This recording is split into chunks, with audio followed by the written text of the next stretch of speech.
Hello students, welcome back to my channel जहां हम class 8 की मैथ्स एनसीईआरटी एडिशन 2023 के अकॉर्डिंग कवर कर रहे हैं। इस वीडियो में हम चैप्टर नंबर 3 अंडरस्टैंडिंग क्वाड्रिलेटरल्स के एक्सरसाइज 3.4 पे हैं एंड मैं यहाँ पे आपको फोर्थ क्वेश्चन से स्टार्ट करने जा रही हूँ। ठीक है, name the quadrilateral whose diagonals, हमें उन क्वाड्रिलेटरल्स के नाम बताने हैं जिनकी डायगोनल्स इन कंडीशंस को फुलफिल कर रही हैं। So the first part is bisect each other, एक ऐसा क्वाड्रिलेटरल जिसकी डायगोनल्स आपस में बाइसेक्ट यानी कि इक्वल पार्ट्स में एक दूसरे को डिवाइड करती हैं। सो बच्चों, अगर आप लोगों को प्रॉपर्टीज अभी तक क्लियर नहीं है क्वाड्रिलेटरल्स की, फटाफट से इंट्रोडक्शन वीडियो देखिए ताकि आप इन क्वेश्चंस को इजीली कर पाएं। तो कौन कौन से क्वाड्रिलेटरल्स होते हैं जिनकी डायगोनल्स आपस में बाइसेक्ट करती हैं? सबसे पहले parallelogram, rhombus, square and rectangle. ये चारों ही क्वाड्रिलेटरल होते हैं जिनकी डायगोनल्स आपस में एक दूसरे को बराबर काटती हैं। ठीक है, perpendicular bisector of each other, name the quadrilateral whose diagonals are perpendicular bisector of each other. ऐसे क्वाड्रिलेटरल्स के नाम बताने हैं जिनकी डायगोनल्स एक दूसरे को बराबर तो काटती हैं लेकिन 90 डिग्री का एंगल भी बनाती हैं। तो वो कौन कौन सी फिगर्स होती हैं बताइए? मैंने प्रॉपर्टीज में बहुत अच्छे से ये समझाया है, फिर मैं बोलूँगी। अगर आप लोगों को थोड़ा भी कंफ्यूजन हो रहा हो, एक बार दोबारा से इंट्रोडक्शन में जाके देखिए, आपको अच्छे से समझ आ जाएगा। तो वो होता है रोम्बस एंड स्क्वायर। इन दोनों ही क्वाड्रिलेटरल्स में जब हम डायगोनल बनाते हैं अंदर, तो वो एक दूसरे को परपेंडिकुलर बाइसेक्ट करती हैं। ठीक है, name the quadrilateral whose diagonals are equal, जिनकी डायगोनल्स इक्वल होती हैं। तो इक्वल किस किस की डायगोनल्स होती हैं? Square and rectangle. स्क्वायर और रेक्टेंगल दो क्वाड्रिलेटरल हैं बच्चों जिनकी डायगोनल्स आपस में इक्वल होती हैं। ठीक है, अब हम आते हैं क्वेश्चन नंबर 5 पे। क्वेश्चन नंबर 5 है explain why a rectangle is a convex quadrilateral. यहाँ पे इन्होंने एक्सप्लेन करने बोला है कि क्यों एक रेक्टेंगल एक कॉन्वेक्स क्वाड्रिलेटरल है। ठीक है, तो सबसे पहले हम एक रेक्टेंगल बना लेते हैं। हमने एक रेक्टेंगल बना लिया रफ। अब आप देखो, कॉन्वेक्स क्वाड्रिलेटरल जो था, इसकी प्रॉपर्टीज बच्चों मैंने क्या बताई थी कि इसकी जो डायगोनल्स होती हैं वो अंदर बनती हैं, बाहर नहीं बनती हैं। तो लेट ABCD हमारा एक क्वाड्रिलेटरल है। अगर हम इसकी डायगोनल्स बनाएंगे, डायगोनल्स होती है जो अपोजिट पॉइंट्स को मिलाते हैं, तो ये फिगर के अंदर ही बन रही हैं। ठीक है, और इसके चारों ही एंगल्स 90 डिग्री से, मतलब 180 डिग्री से कम के हैं। 90 है यानी कि 180 से कम के हैं, तो ये हो गया कॉन्वेक्स। अब मान लीजिए हमारी एक फिगर इस टाइप से है, ये हमारी फिगर ABCD और D। तो इसकी एक डायगोनल ये बाहर बन रही है ना, और ये वाला एंगल भी 180 से ज्यादा है, तो ये होती है हमारी कॉन्केव। लेकिन कॉन्वेक्स क्यों है रेक्टेंगल? क्योंकि इसकी डायगोनल्स अंदर हैं। तो हम लिख देंगे, आप फिगर जरूर बना के शो कर दीजिएगा कॉपी में अपनी और एग्जाम्स में भी। A rectangle is a convex quadrilateral because all of its diagonal are in its interior, because its diagonals are in its interior। ठीक है, आप दूसरा रीजन भी लिखना चाहें लिख सकते हैं, नहीं लिखना चाहें मत लिखिए, कोई बात नहीं, मैं लिख के दिखा देती हूँ आपको। And also each angle is less than 180 degree. Her angle 180 degree से कम है और डायगोनल्स अंदर ही बन रही हैं फिगर के, इसलिए ये कॉन्वेक्स क्वाड्रिलेटरल है। ठीक है, अब आते हैं बच्चों हम इस एक्सरसाइज के लास्ट क्वेश्चन पे, इनफैक्ट इस चैप्टर के लास्ट क्वेश्चन पे। हम क्वेश्चन रीड कर लेते हैं।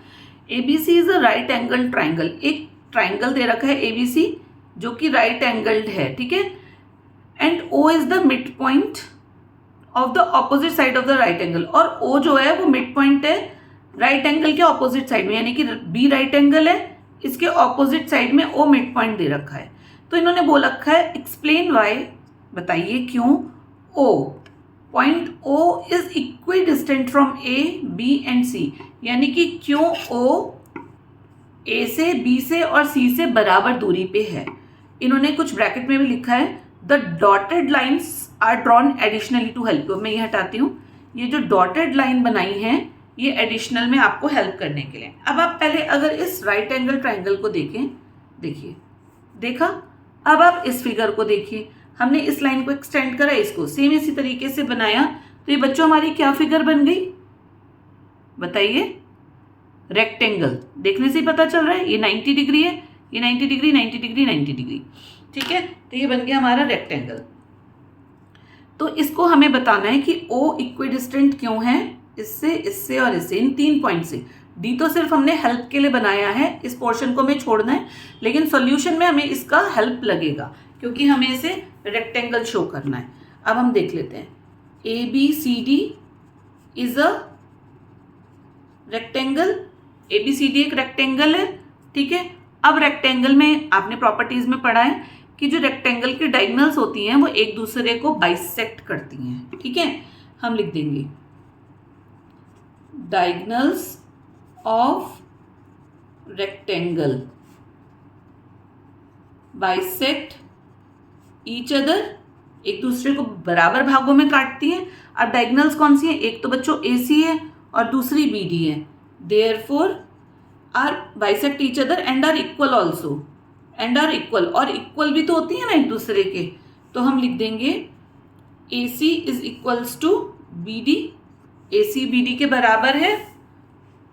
तो जब बाइसेक्ट कर रही हैं तो इनका आधा भी बराबर हो जाएगा। Half of A C is equals to half of B D. भाई जब पूरी डायगोनल्स बराबर है और बाइसेक्ट कर रही हैं तो इनका आधा आधा भी बराबर हो गया, ठीक है। तो ए सी का आधा क्या है? ए ओ और ओ सी। ए सी को अगर हम 2 भागों में बांट दें तो A O is equals to O C, बीच में ये इक्वल्स टू का साइन है, बीच में ये इक्वल्स टू का साइन है, equals to half of B D. B D, ये बी डी पूरी है, 2 भागों में बांटें, क्या हो गया इसका भाग? बी ओ और ओ डी। तो B O is equals to O D. अब देखो चारों भाग हमारे बराबर है, क्योंकि हमारी ये दोनों डायगोनल्स बराबर थी इसलिए इनका हाफ ऑफ पोर्शन भी बराबर है। तो ए ओ, मैं इस वाले पेन से बताती हूँ आपको, A O is equals to O C, B O is equals to O D. और क्योंकि ये दोनों ही डायगोनल्स बराबर थी इसलिए ये चारों पार्ट आपस में बराबर हो गए। समझ में आ गया? इसको आप ऐसे भी लिख सकते हैं। देखो पहले आपने इतना लिखा डायगोनल्स, मैं आपको एक तरीके से और करके दिखाती हूँ इसको ताकि आपको अच्छे से समझ आए। 2 पार्ट्स में करो। Diagonals of rectangle are equal, ठीक है। Therefore A C is equals to B D, A C B D के बराबर हो गया। ऑल्सो बाइसेक्ट ईच अदर, और वो एक दूसरे को काटती भी हैं तो फिर इनके पार्ट बराबर हो जाएंगे। क्या part? A O is equals to O C, और दूसरा बी डी का क्या? B O is equals to O D. Sorry, B O is equals to O D. अब देखो जब ये दोनों ही बराबर थे तो क्या इनके पार्ट्स बराबर नहीं होंगे आपस में? हमने ए सी की जगह तो ये लिख दिया A O is equals to O C, बीच में इक्वल्स टू का साइन है, equals to B O is equals to O D. तो चारों पार्ट बराबर हो गए। तो जब चारों पार्ट बराबर है यानी कि ओ से हमारा A point, B point, C point और डी पॉइंट सब बराबर हैं। अब डी को तो छोड़ दो, जैसे मैंने बताया था, फिगर बची ये। तो ए बी और सी बराबर है, तो लिख दो therefore A B and C are equidistant from O. क्यों है? ये पूरा रीजन हमने बता दिया।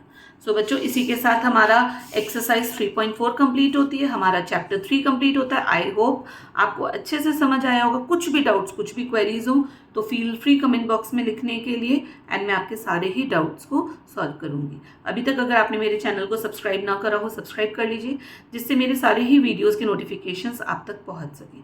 So thank you so much.